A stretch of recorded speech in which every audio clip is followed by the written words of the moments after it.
Skeletor will avenge me!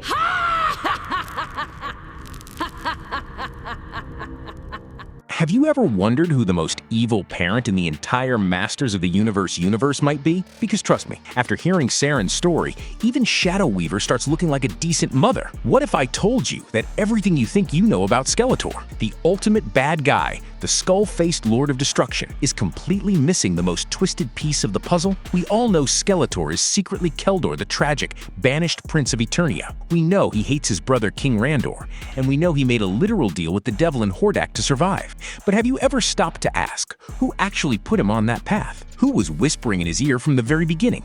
It wasn't Hordak, and it definitely wasn't random bad luck. It was his mother. Welcome back to your nerdy show. I'm your host, Spoiler Master. Today, we are diving deep into the absolutely wild, dark, and deeply tragic history of Saryn, the mother of Skeletor. And let me tell you, if you thought Skeletor was cold-blooded, you haven't seen anything yet.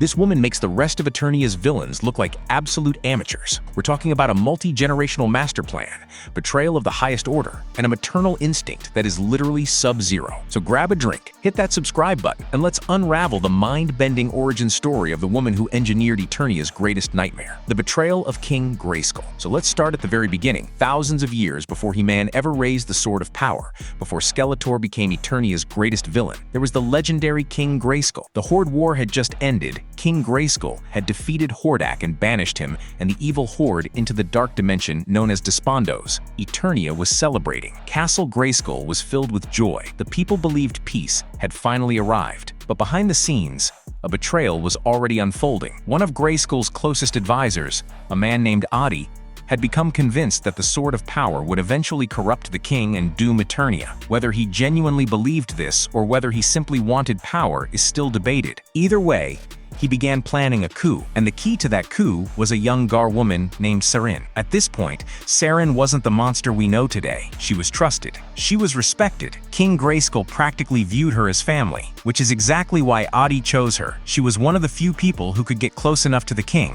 Now here's where things get really disturbing. Adi manipulated Saryn by telling her about a prophecy. He convinced her that she was destined to become the mother of Eternia's future savior. But according to him, that future could only happen if King Grayskull died. Think about that for a second. He convinced her that murdering the man she loved and respected was actually the only way to save the future. And tragically, she believed him. That night, while the kingdom celebrated victory, Adi launched his rebellion. Chaos erupted across Grayskull. Buildings burned. Soldiers fought in the streets. And inside the castle, Saryn sat beside King Grayskull.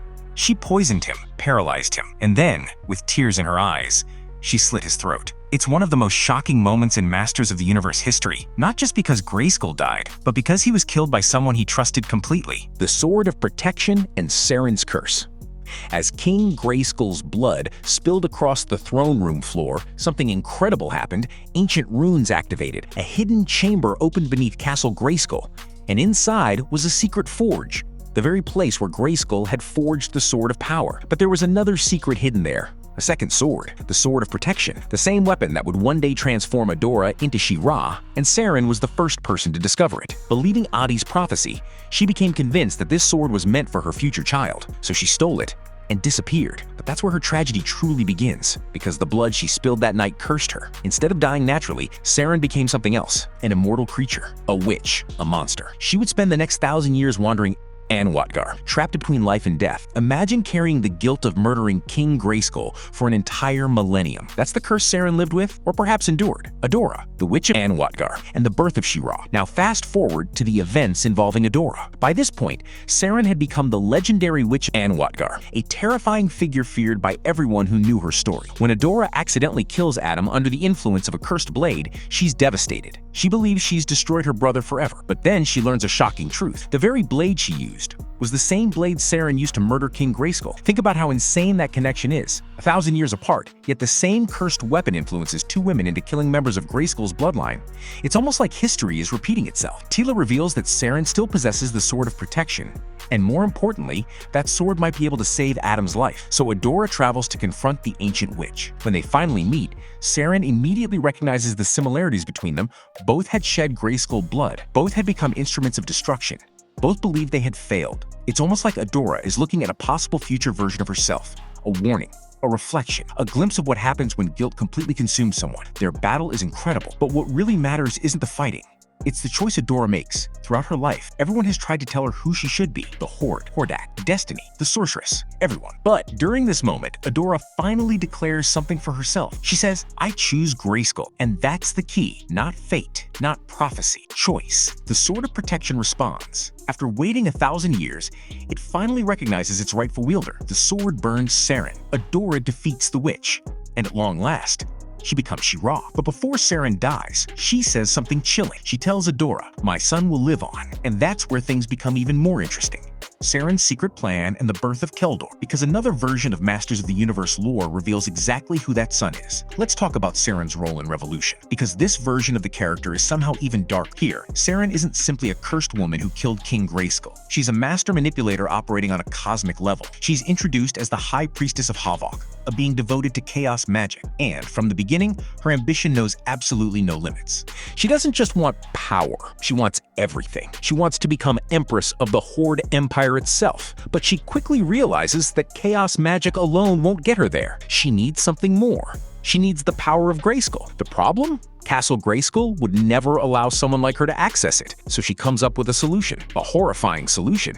She decides to create someone who can. Enter King Miro, the ruler of Eternos. Saryn orchestrates his arrival on Anwat-Gar. She seduces him, possibly manipulates him through magic, and eventually gives birth to a son. That son's name? Keldor, the future Skeletor? Now here's the crazy part. Keldor wasn't born from love. He wasn't even born from ambition in the traditional sense. He was born because Saryn needed a key, a biological key. Someone carrying Grayskull's bloodline who could one day unlock powers she couldn't reach herself. Imagine discovering that your entire existence was planned before you were even born. That's Keldor's reality. Manipulating Skeletor and Hordak. Saryn eventually gives the child to Miro, but she never stops manipulating him. From the shadows, she guides his life. She fuels his resentment. She encourages his anger. She pushes him toward conflict with his family. Everything is calculated. Everything serves her larger plan. And while she's doing this, she's also manipulating Hordak. That's right. She's playing both sides simultaneously. She appears to Keldor. She appears to Hordak. And she tells each of them exactly what they need to hear. It's like watching a chess master move pieces across a board, except the pieces are two of the most dangerous beings in the universe. For years, her strategy works perfectly. Keldor grows stronger. Hordak expands his influence. And both unknowingly move closer to fulfilling Saryn's ambitions. Eventually, everything comes crashing together. Keldor discovers the truth. He learns that his entire life has been engineered. He confronts Saryn and asks the question every child wants answered. Did you ever love me? What happens next might be the coldest moment in Masters of the Universe history. Saryn looks at her son, the child she brought into the world, and simply says, "Don't be naive." That's it. No hesitation, no guilt, no regret, just pure contempt. In that single moment, we learn exactly who Saryn really is. She never saw Keldor as her son. She saw him as a tool, a weapon, a means to an end. And honestly, that revelation explains so much about Skeletor. Because imagine growing up knowing that neither side of your family truly wanted you. Imagine learning that your mother viewed you as a biological experiment. The emotional damage alone would be enough to break almost anyone. The fate of Saryn. Soon afterward, Hordak arrives and attacks. A massive confrontation erupts. Saryn is blasted by Hordak's weapons. The Fright Zone collapses around them, and she seemingly disappears. But here's the thing, nobody really believes she's dead. This is Saryn we're talking about, an immortal sorceress connected to chaos magic and the Fright Zone itself. Characters like that rarely stay gone forever, and that's part of what makes her so fascinating. She's not just a villain, she's a force of corruption that stretches across generations. Our nerdy thoughts. So why does Saryn matter so much? Because without Saryn, there is no Skeletor. Without Saryn, Keldor never follows the path that eventually transforms him into Eternia's greatest enemy. Without Saryn, countless events across Masters of the Universe history unfold completely differently. She's the hidden hand behind some of the franchise's most important moments. The murder of King Grayskull, the hiding of the Sword of Protection, the rise of She-Ra, the creation of Skeletor, all of it traces back to her, and that's what makes her such an incredible villain. She doesn't conquer worlds through brute force. She manipulates, she schemes. She plants seeds that take decades, or even centuries, to grow. And by the time people realize what she's done, it's usually far too late. At the end of the day, Saryn may be one of the most tragic and terrifying characters in Masters of the Universe lore, a trusted handmaiden turned assassin, a mother who never loved her child, a priestess willing to sacrifice anyone for power, and a woman whose influence continues to shape Eternia long after her apparent death. But what do you think? Is Saryn the darkest villain in Masters of the Universe history? And do you think she's truly gone, or is she destined to return? Let me know your thoughts down in the comments. If you enjoyed this deep dive into Masters of the Universe lore, don't forget to like the video, subscribe to the channel, and turn on notifications so you don't miss future breakdowns. Thanks for watching, and until next time, for the honor of Grayskull. No, what the heck, I'll laugh anyway.